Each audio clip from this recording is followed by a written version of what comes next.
সদৌ অসম স্বাস্থ্য আৰু কাৰিকৰী কল্যাণ সন্থা NHMৰ 3দিনীয়া কৰ্মবিৰতি সদৌ অসম স্বাস্থ্য আৰু কাৰিকৰী কল্যাণ সন্থা NHMৰ কৰ্মচাৰীসকলৰ 3দিনীয়া কৰ্মবিৰতি বোকাখাত কমলামিৰি অসামৰিক চিকিৎসালয়ত কৰিছে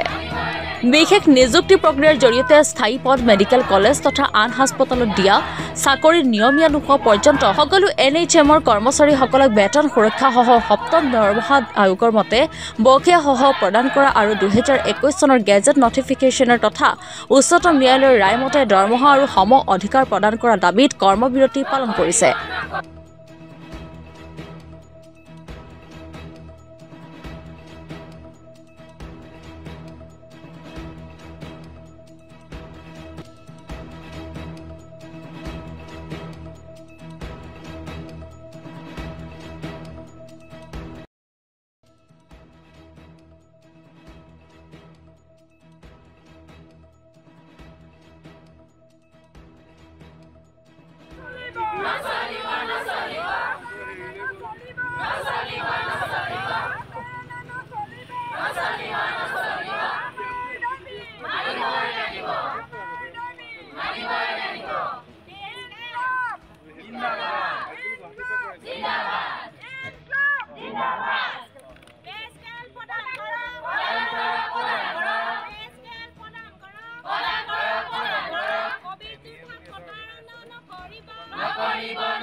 বোকাখাতৰ পৰা ভৱানন্দ কলিতাৰ ৰিপৰ্ট অসম টুডে